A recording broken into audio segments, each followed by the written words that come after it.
हमें बेवकूफ समझकर माफ कर दीजिए। झूठे हैं आप। नहीं, अगर आपको सच में हमारी कदर होती तो ऐसा बर्ताव नहीं करते हमारे साथ। हम जा रहे हैं। नहीं नहीं राजकुमारी जी, आप हमें अपने पैरों तले कुचल दीजिए, लेकिन हम आपको नहीं जाने देंगे। माफ कर दीजिए ना, गलती हो गई हमसे, ऐसी गलती कभी नहीं करेंगे। आपकी परछाई को भी हम पहचान जाएंगे, उस पर भी कभी शक नहीं करेंगे, पर एक मौका तो देकर देखिए। मौका ही तो देने आए थे, पर जब तक ये दोनों यहाँ हैं तब तक बात कैसे बनेगी? हमारा मतलब है कि तब तक हम आपसे वो बात कैसे कर पाएंगे जो हम अकेले में करना चाहते थे।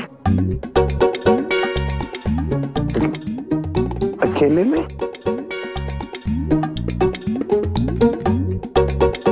वल्लाह, अभी भगाते हैं इन्हें। नामुरादो, इससे पहले कि हम वैशी खूंखार बनकर तुम्हारा सर धड़ से अलग कर दें, दफा हो जाओ यहां से।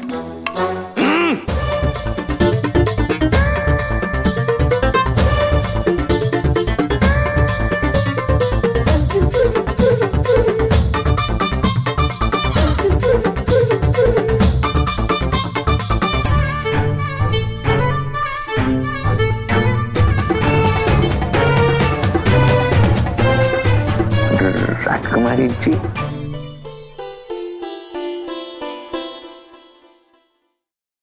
कहिए ना,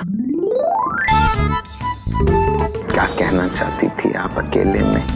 हमारा दिल जो है थुक थुक धड़क रहा है, इससे पहले कि हमारा दिल हमसे बगावत कर बैठे।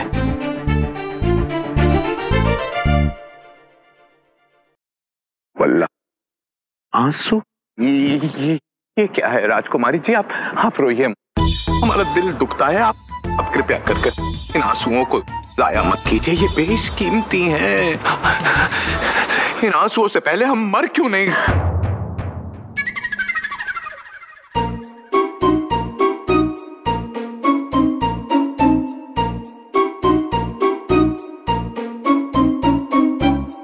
मरे आपके दुश्मन, ये तो खुशी के आंसू हैं क्रूर सिंह जी।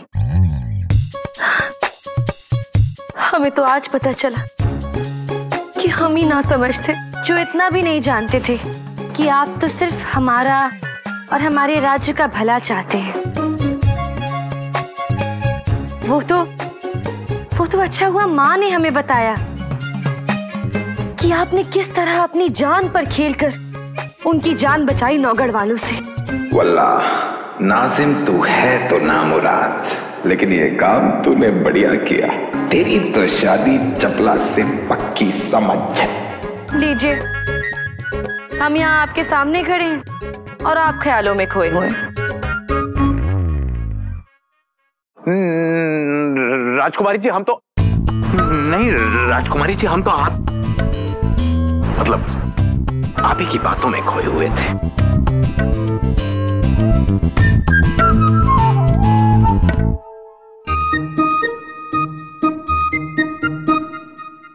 एक बात कहें राजकुमारी जी, जन्नत है आपके कदमों में।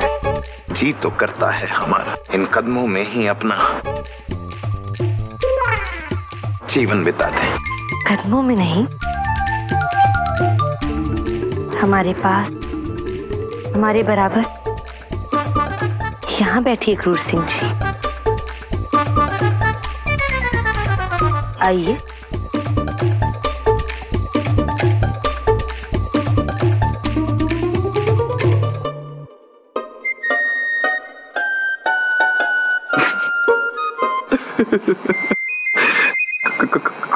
खुशी के मारे कहीं हम मर ही ना जाएं राजकुमारी जी। आप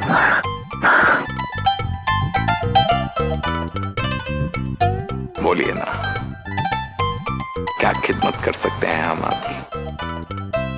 हमारी तो बस अब एक ही हसरत, एक ही तमन्ना है।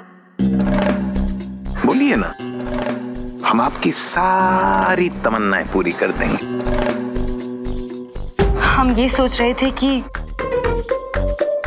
अपनी माँ पर हमला करने वाले और हम पर झूठा इल्जाम लगाने वाले नौगढ़ के महाराज वीरेंद्र सिंह से बदला ले सकते हैं। आप चिंता क्यों करती हैं? हम हैं ना, आपके सुरक्षा प्रभारी क्रूर सिंह। हम बदला लेंगे, हम लेंगे आपका बदला उस वीरेंद्र सिंह से। उसे हम मौत के घाट उतारेंगे। आप चिंता मत कीजिए। कैसे? ऐसा जाल बिछाया है हमने उस कमबख्त के लिए कि बच नहीं सकेगा वो। हाँ राजकुमारी जी, उसकी मौत का ऐसा जाल सजाया है हमने कि इस बार अपनी मौत को चकमा नहीं दे पाएगा वो कमबख्त।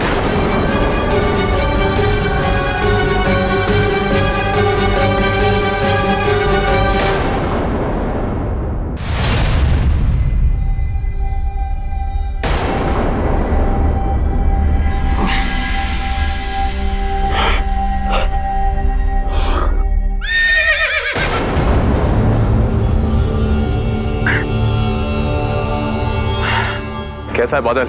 बहुत सही वक्त पे छलांग लगाई तूने, हम दोनों की जान बचाई है।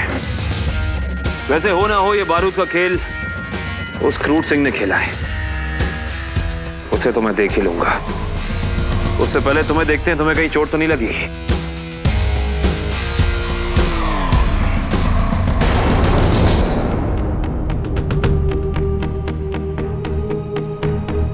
ये क्या है? तो यहां चोट आई है। कोई बात नहीं बादल, मिट्टी लगा देता हूं, सही हो जाएगा।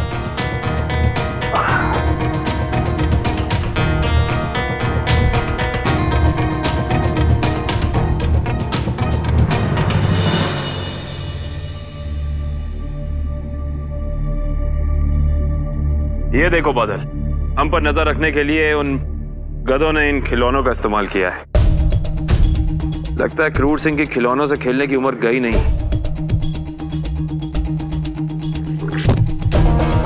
एक काम कर बादल, तू यहीं रुक। उस क्रूर सिंह को हम मिलकर आते हैं। ध्यान रख अपना।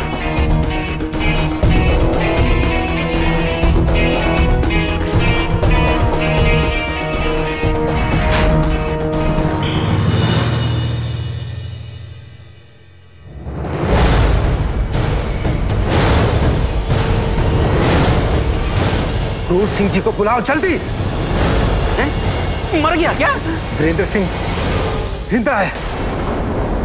पर क्रूर सिंह जी, दुश्मन बड़ा शातिर है। कहीं उसने आपके इस जाल से निकलने का कोई रास्ता ढूंढ लिया तो? नामुमकिन राजकुमारी जी। इस बार ऐसा जाल बिछाया है उस कमबख्त के लिए कि वो समझ भी नहीं पाएगा। उसके घोड़े की नाल की जगह हमने चुंबकीय धातु लगाया है, जो बारूद के संपर्क में आते ही धड़ाम। हे भगवान, हमें जल्द से जल्द वीरेंद्र को ये खबर भेजनी होगी। वाह क्रूर सिंह जी, हमें यकीन हो गया कि वीरेंद्र सिंह इस बार बच नहीं पाएगा। आपकी बुद्धिमानी पर हमें नाज है। शुक्रिया। चलिए, अब हमें इत्मीनान तो है कि वीरेंद्र सिंह बिल्कुल नहीं बच सकता। तो हम चलें? हाँ? चलते हैं। आइएगा जरूर दोबारा राजकुमारी जी।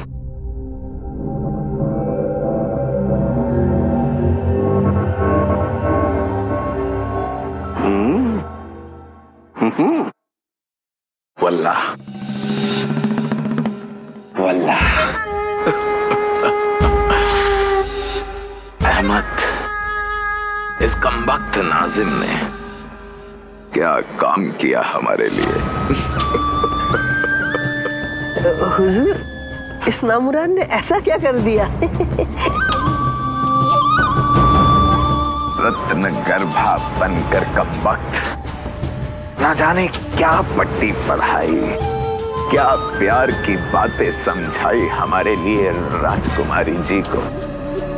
किसी से में उतर आई वो। हुजूर, ऐसा तो मैंने कुछ भी नहीं कहा।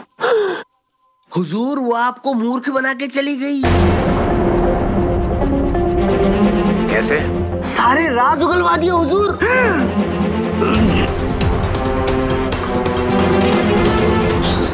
सो तो है, राज तो सारे उगलवा दिए।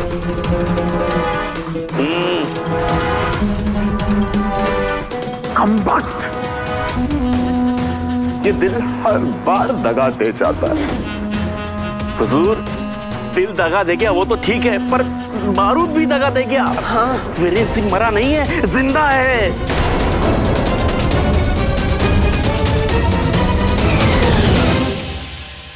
स्वामी आंखें खोलिए। स्वामी, स्वामी उठिए ना। स्वामी आंखें खोलिए।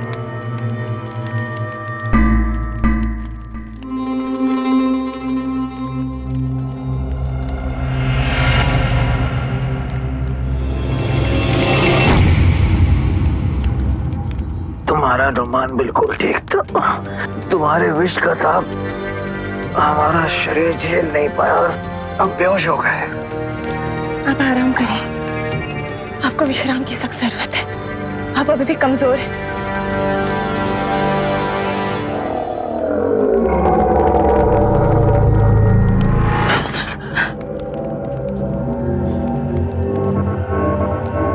श्यामला, ये हमारे अंदर नई शक्ति का संचार हो रहा है।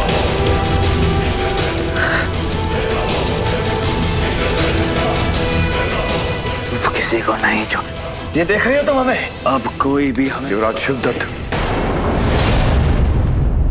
ये श्यामला आपके कक्ष में क्या कर रही है? श्यामला, क्या तुम महाराज मारीच को दिया हुआ अपना वचन भूल गई? कैसा वचन? ये तुम्हारा और युवराज शिवदत्त का अब कोई नाता नहीं होगा। यहाँ चुनारगढ़ में तुम्हारा आना तक वर्जित है। श्यामला, क्या तुम सब कुछ भूल गई हो? अपनी औकात मत भूल मदरे। सेवक है, सेवक की हैसियत में रहे। स्वामी बनने की चेष्टा मत कर। तेरी हिम्मत कैसे हुई मेरी पत्नी से सवाल पूछने की? इससे पहले कि मैं अपना आपा खो दूं, चले जा यहां से। जा यहां से।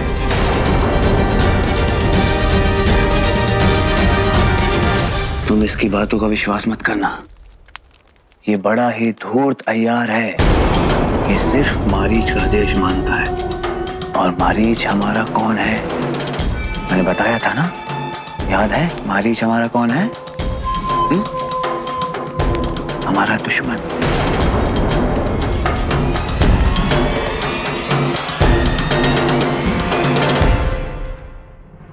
ये क्या बकवास कर रहे हो जगन्नाथ? श्यामला उसके साथ थी? जी हाँ महाराज, बद्री ने दी सूचना के अनुसार श्यामला शिवदत्त के साथ ही थी। और यदि बद्री की सूचना सत्य है तो मुझे किसी षड्यंत्र की बू आ रही है महाराज। अवश्य अवश्य कोई षड्यंत्र रचा जा रहा है। चिंता मत करो जगन्नाथ, शिवदत्त कुछ नहीं कर पाएगा। जब तक वो तिलिस्म हासिल नहीं कर लेता मैं, तब तक मैं वीरेंद्र का बाल भी पाका नहीं होने दूंगा। चिंता का विषय यही है महाराज। मुझे आशंका है कि शिवदत्त आप ही को अपने मार्ग का अवरोध समझता है। कहीं ऐसा तो नहीं कि वो आपको ही पद से हटाने का षड्यंत्र रच रहा? खामोश! महाराज, महाराज, मैं आपका सेवक हूं, आपके हित के विषय में ही सोचूंगा। पर आप जिसे अपना पुत्र समझते हैं, क्या उसमें वो पितृभक्ति है जो वीरेंद्र में थी? नहीं महाराज, मुझे आशंका है, मुझे संदेह है। शिवदत्त की फितरत है धोखा, और वो धोखा किसी के साथ भी कर सकता है, आपके साथ भी।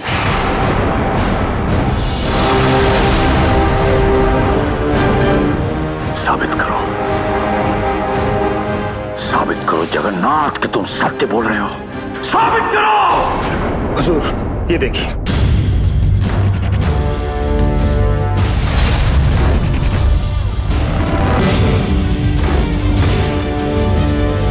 बहुत ही शातिर है ये वीरेंद्र सिंह। इस कमबख्त को शायद पता चल गया कि घोड़े की नाल में हमने चुंबकीय धातु लगाया है। बाप को दुश्मन बुद्धिमान हो तो शिकार करने में और भी मजा आता है कमबख्त।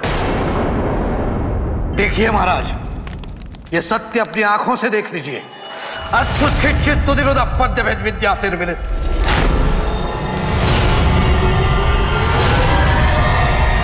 महाराज मारीच ने मुझ पर बहुत बड़ा एहसान किया है, तो क्या हुआ अगर उन्होंने मुझे वीरेंद्र को मारने से रोक दिया? पर तिलिस्म का राज तो मुझ पर उजागर किया। यदि अगर वो ऐसा नहीं करते तो मैं तिलिस्म और उसकी शक्तियों को एक कल्पना मात्र समझता रहता। धन्य भाग मेरे जो मुझे महाराज मारीच मिले हैं। धन्य भाग।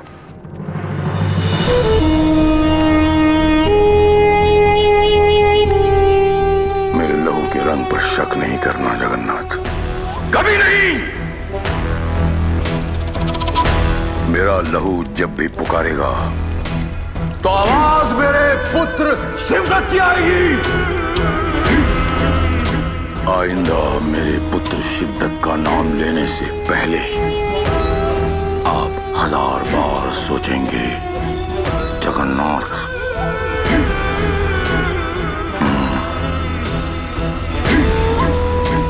किंतु महाराज, मैं तो केवल इसकी सच्चाई से आपको अवगत कराने का प्रयास कर रहा था। मारीच को यह आभास भी नहीं।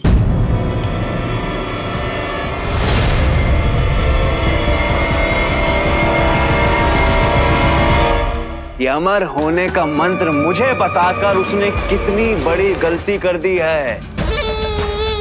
तिलिस्म की शक्तियां पाकर अमर अब वो नहीं, अमर मैं होऊंगा।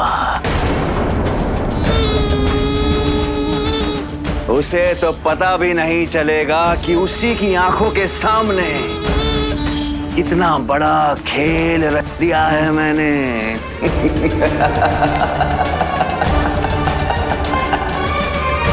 मारीच।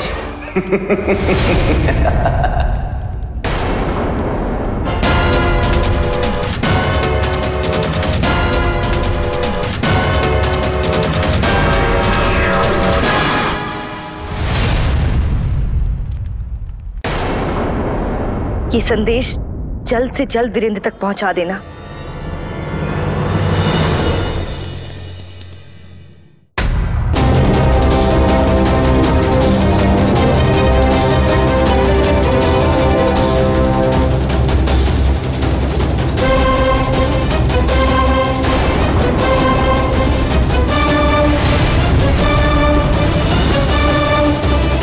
निशाना अभी भी पक्का है हमारा राजकुमारी जी।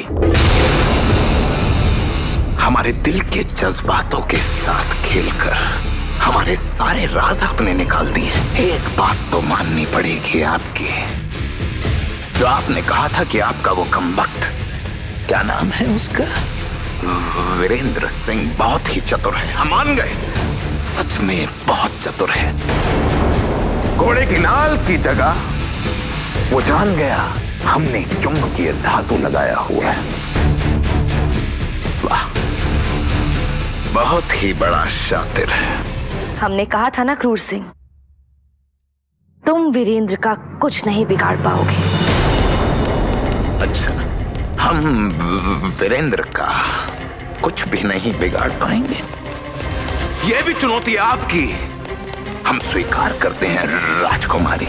देखते हैं कि वीरेंद्र यहां तक पहुंचता है कि उसकी लाश।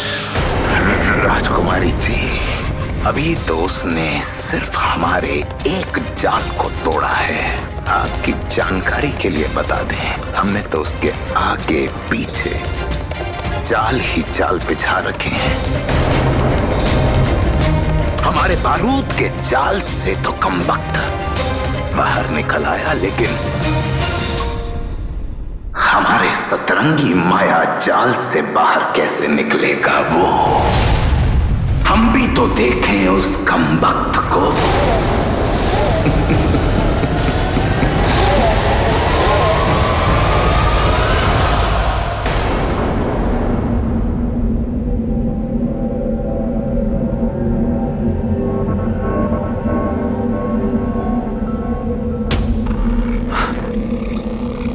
ये क्या? अभी तो वहां दूर विजयगढ़ दिख रहा था, कैसी अजीब सी जगह है। विजयगढ़ का रास्ता ऐसा तो नहीं था।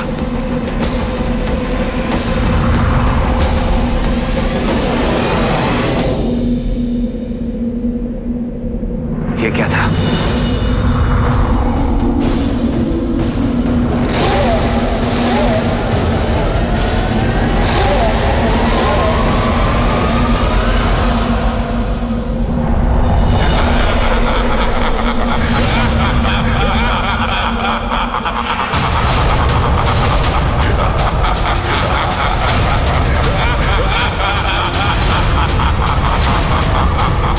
तो ये बात है,